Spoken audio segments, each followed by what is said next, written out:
Hey guys, what is going on? It is Chris here once again looking ahead to today's 5 game slate for Fanduel for the 2nd of January. Hopefully you guys all did pretty good last night. As normal, if you do go on to like the video, leave a like. I do appreciate that quite a bit, and also hit that sub button as well. We will be doing NBA Fanduel lineup advice videos almost every single day for the main slate. This is all completely free. Just watch the video and you guys will get some good fantasy advice. And I've also filled in some players to help you guys build the lineups. Definitely hit that sub button. Would love to have you guys come join us and get some advice for NBA. So last night wasn't too bad for us. Main, I cashed in double ups, not double ups, sorry, in head heads in a couple small leagues. Overall, it was just a pretty low cash line for our 150 lineups. Once again, it wasn't too bad. Like I said, sub only bet 750, but like I said, the bigger picture here is only 13 lineups did not cash last night. That is 2 out of 3 days for 150 lineups that have cashed over 85% of the lineups. So pretty dang good. Definitely will take that. Here's another sub that only played 34 of them. 32 of them, I think, in the $4 or the 444, and profited pretty well. And only 32 lineups scored a 230. Won $232. So definitely not too bad there. So, like I said, obviously, the more you play, the more you're going to win. But, like I said, over 85% won again last night. And, like I said, this was from a couple days ago as well.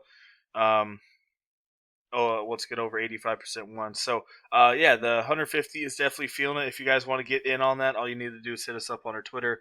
We'll get you all in on that. Like I said, just click on the link down there below, and we'll get you all set up. So anyway, let's go look at it. We got a 5 gamer today. My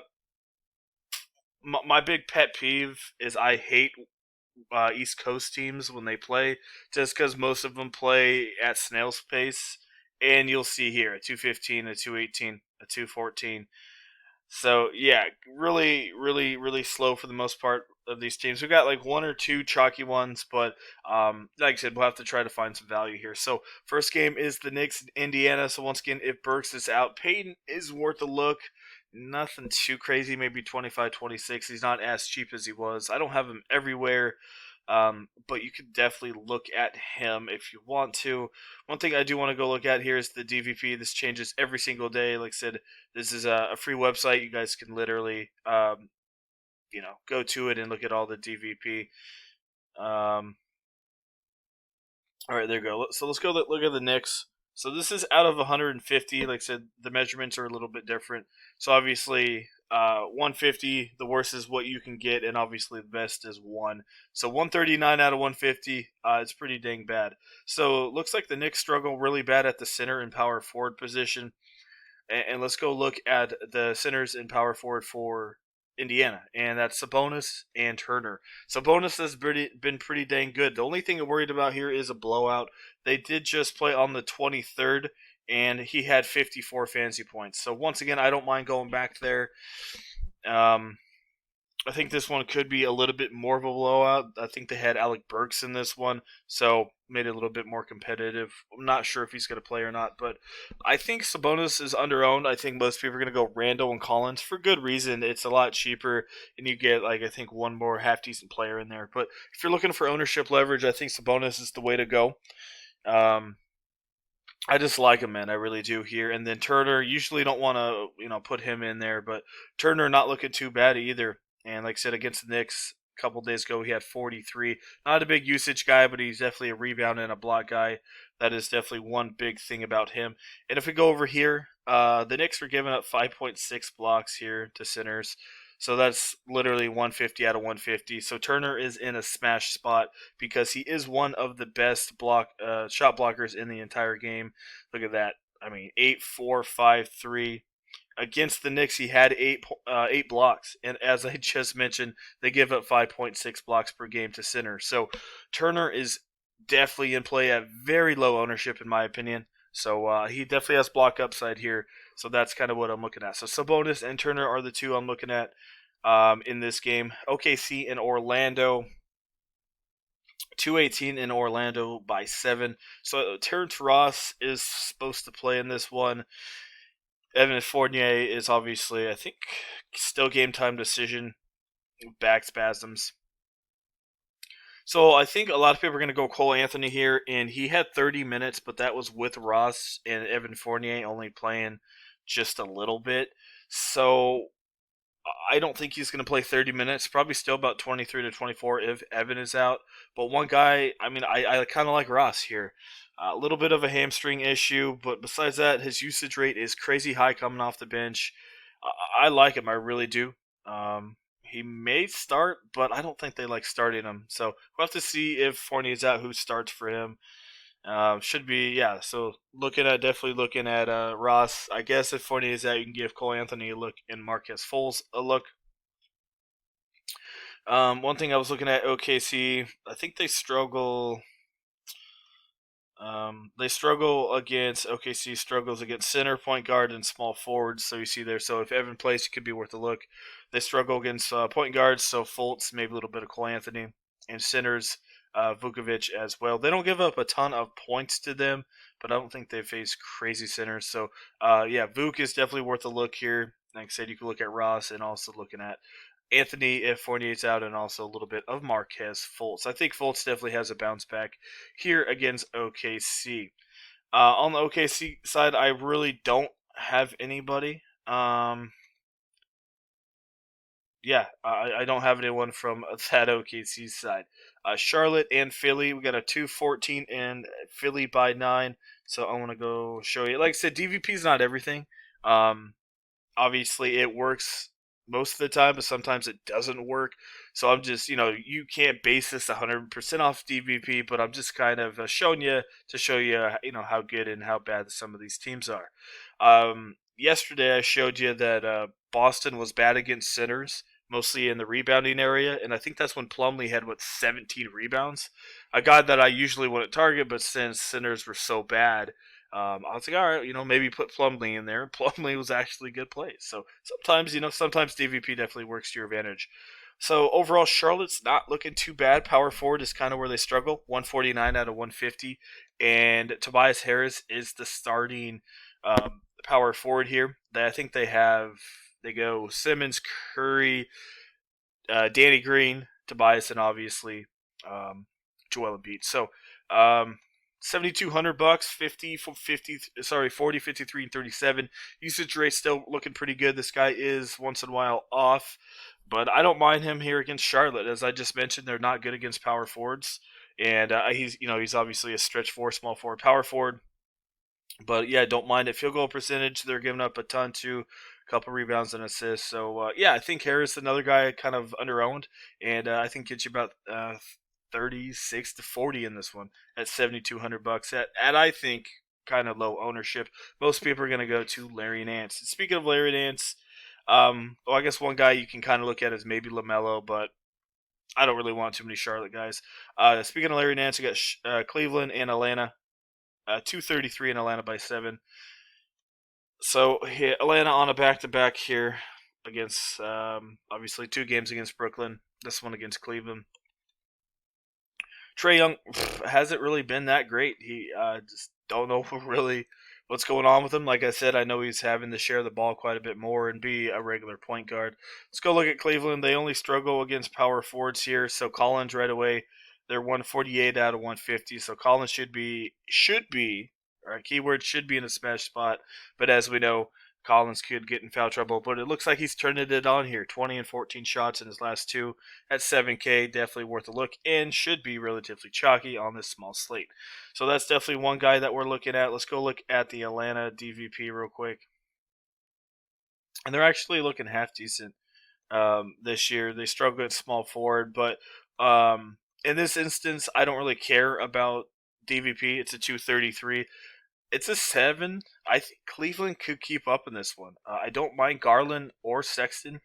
Garland, he's playing pretty big minutes. Usage rate not looking too bad. Had a bad one against Indiana, but as we know, Indiana's a pretty slow and a pretty good defensive team. This one should be a little bit quicker, and I'm not too afraid of Trae Young. And like I said, you got Sexton as well at 6,800. I think Sexton could be relatively popular in this one. Another guy, really high usage. So Sexton and Garland should be the 2 top plays. Larry Nance is $6,800. He's getting up there for sure. So, I mean, like I said, he's definitely worth a look for sure. But Tobias Harris, just for a couple $100 more, I feel like is a better play. And Collins, as I mentioned, and Drummond could be worth a look as well. Capella, it's a little interesting. So he's been on a minute restriction, and he came out of nowhere and had 30 minutes. So maybe they're loosening his restrictions here. That's definitely a key thing to look at. He doesn't have a high usage rate, but still a pretty good defensive player there. I think Capella could be worth a look at 6,100. Obviously, you're taking a little bit of a chance, hoping that he's going to get about 28 to 30, 32 minutes in this one. It is a back-to-back, so that's the only thing that concerns me. But Capella, if we have word that he doesn't have any limitations, I don't know, maybe take a shot with him. But like I said, on the back-to-back, even if they don't say anything, they still could limit him. We'll have to see, but definitely a guy to look at. Toronto and New Orleans to finish it out. DVP on these teams they're pretty good defensive teams overall. Let me see. Lowry worth a look. Eric, oh man, that guy's such a trap play, but he's so cheap. Ingram at 9K is pretty expensive to me. Siakam, he hasn't been playing too much. Usage rate's still pretty high. Blowout against OKC, so didn't need him. And then Phoenix was kind of a blowout as well. And also he had foul trouble in that OKC game. So 24 and 16 doesn't really concern me too much. I think this one should be a little bit more competitive. Only had 31 against Toronto, but only shot 9 times as well. After that, he shot the ball quite a bit, obviously, besides the OKC game, but he only played 17 minutes. So Zion, I think 35, 40 in this one could be a little bit of a bounce back. Another guy I don't mind is Siakam. He kind of was a late scratch the last time. I guess he had some issues with discipline, but Siakam could be worth a look as well. Shots 15, 17, 16, 23 at only 7,800, definitely worth a look. But like I said, you got John Collins for $700 cheaper, so that's where the majority of the field is going to go. Not really into centers, and yep, that's basically it. Kind of what I'm looking at there. So let's go plug in a couple guys for you. So, like I said, I don't think a ton of people are going to go to Sabonis. Most of the projections that people are going to play are going to want to combo Zion and Randall for good reason, or maybe Randall Collins combo. That's what they're going to want to do. So I do like John Collins. Like I said, he's risky. Every time I pick him, sometimes he absolutely sucks. So that's the only bad thing there. I don't mind Turner, 7,700. I think he's in a solid spot. Capella is definitely worth a look at 61, but like I said, a little iffy on his minutes. Another guy I didn't mention, JaVale McGee. The dude does not play any minutes at all, so this is strictly GPP. Dude's killing it, man. 21, 25, and 24. Could be worth a look, but the dude literally does not play. Obviously, I think he has some kind of health condition that doesn't let him play a ton. So that's kind of what we're looking at. But yeah, he could be a GPP flyer for sure. And then, like I said, I do like Tobias Harris. I think he's in a good spot and kind of under-owned because everyone's going to go to Larry Nance. Shooting guard, I like Sexton, as I mentioned. He's in a good spot. Another guy to maybe look at, and GPPs only, I forgot to mention him, is Dante Exum. The only reason I mention him is because he did start last game. He only had a 12% usage. This guy is not a big usage guy. He's out there for kind of a defense / assist kind of a guy. That's what he does. So as you see, they went small ball, Exum and Sexton and Darius Garland. They took out Osman against Indiana. Indiana is kind of a smaller team besides power forward and center. And so that's kind of what we're looking at. And Atlanta's not the biggest team either, so we'll have to see. He definitely is a GPP flyer only for Dante Exum. Just wanted to throw him out there for you. Like I said, Fultz, I think he could bounce back. If we get word about Evan Fournier, Cole Anthony may be worth a look. Terrence Ross also is worth a look. It's going to be hard to fit in a lot of big dudes. You got $5,300. But that's kind of what we're looking at there. Like I said, you got Cole Anthony, Exum. If you really want to punt, you could just go find a way to get Fultz and Garland in there. Garland's not a must play. You got Peyton LaMelo if you want somebody cheap. And then to finish it off at small forward, you can go Larry Nance. Still good play, but I do like Harris a little bit more upside. Reddish could be worth a look. And another guy, Warren's out, so Justin Holiday could get the start. Another guy, not a big usage guy, but if he does get the start, he could get you maybe about 21 to 22 fantasy points. And also, if Alec Burks is out, if you don't want to go Ross, only if Alec Burks is out, Reggie Bullock, another guy, not really a high usage rate guy. Not the easiest matchup against Indiana, but the dude's playing almost the entire game, 40 and 38 minutes. So he might get you 21 to 22 points. I mean, this guy's playing that many minutes at $3,600. Definitely worth a look. If Burks plays, not going to play him. So there's a couple value plays out there. They don't have a ton of upside, these value plays, but if you want to get different with it, they might get you 20 to 21 fantasy points. So yeah, that's what we're looking at. As normal, if you go on to enjoy the video, leave a like. I appreciate it. Also, hit that sub button as well for more NBA FanDuel lineup advice videos. And like I said, if you guys want to get in on our 150 or even our main slate, we'll love to have you guys come join us. Obviously, our 150 is doing the work right now. So, like I said, sub only put in 32 lineups, won $232, and I think the $4. And like I said, another one for the 150 total. Only 12 did not cash last night, so we're looking pretty solid. So like I said, we'll love to have you guys come join us. The 150 is pretty simple. I post a CSV file. You guys literally copy that, load it into a template on FanDuel, and copy and paste and upload it. It's pretty simple. If you guys want to get in on it but you're not sure how to do it, I have a video explaining how to do it. That video is completely free, so just message me. Say, hey, I want to get up on the 150, but I'm not sure how to do it. Can I see a video? And, like I said, I'll send you the video, and hopefully that explains how to do it. So, yeah, so that's mostly it. Like I said, hit us up on our Twitter. That will be down there below. So, all right, guys, once again, thanks for watching. I appreciate it. And we will see you here on Sunday.